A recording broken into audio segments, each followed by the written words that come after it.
science. Okay, I know you're there. I'm sorry. Okay, all right, continuing on. Hi, Mr. Corbett. This is Sean Cherry. I'm from your period 4 class, and my desk is making weird noises. And I'm here to talk to you about 3 very simple things. I mean, like, they're so simple that your mind will explode.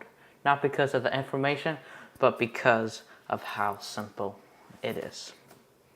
So we're going to talk about the giant impact theory, the law of superposition, and the geologic timescale. And my cat is making weird noises.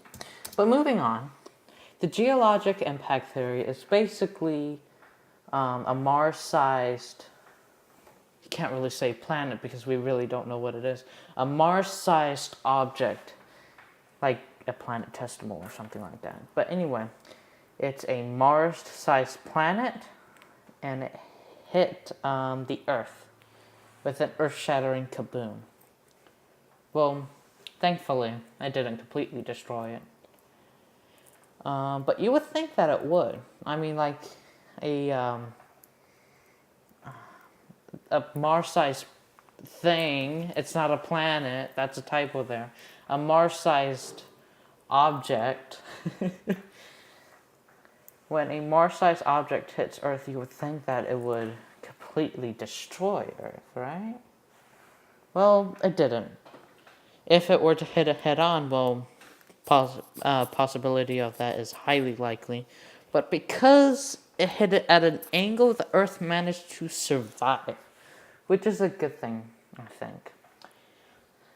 And because of this huge explosion, the debris from all this just went everywhere. Now, some of the debris did go back to Earth to try to reshape Earth after that. But some of the debris didn't really go to Earth because of the Earth's gravity. And instead of just drifting away from space or something like that, the Earth's gravity actually made a moon. Yes, that thing that, like, is important to life and stuff. So, pretty cool. Now, a scientist that had this idea, what's a Rick? Okay, I have too many typos already. But anyway, the scientist that had this theory, basically people told him it was nuts. That was until they went into the moon. And when they went to the moon, when they gathered the rock samples and such, it actually contained rocks that were from Earth. So that's the main evidence that backs up this theory. The law of superposition is another really easy one. So the law of superposition just states that if one layer is lower than the other layer, then that layer is older. For example, if we were to take this, let me cover this up.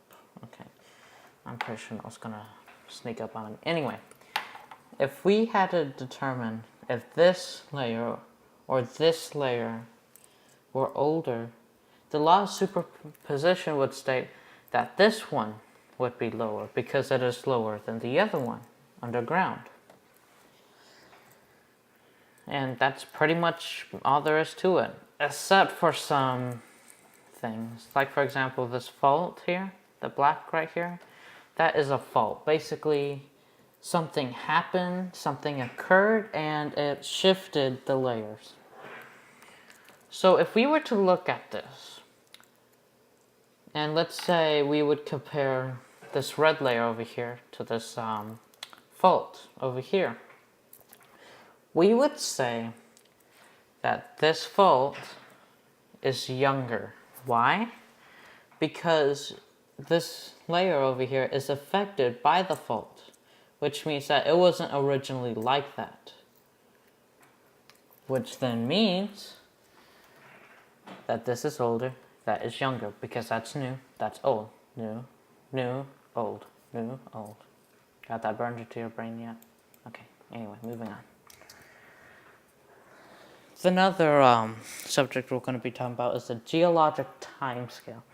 This is really easy because it's just basically Earth's history.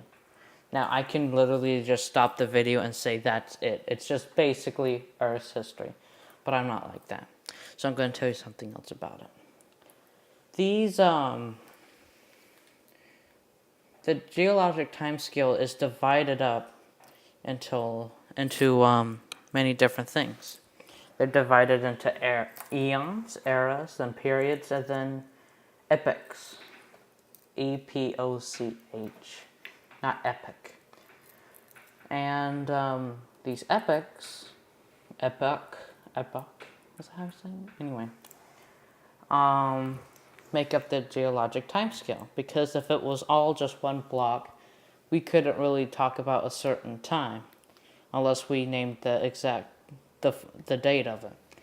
So we basically just divided it up by eons, which are the largest, eras, which is the second largest, and periods that are the second smallest, and epochs that are the lowest of everything.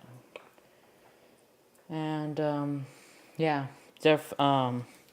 different eons occur because of mass extinctions, and we basically know when a epoch or period or eon era is over when a huge event happens and it basically changes the Earth.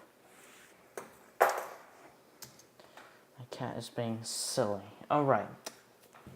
And that's what I have for you today. So if you don't mind, I'm going to keep listening to my science.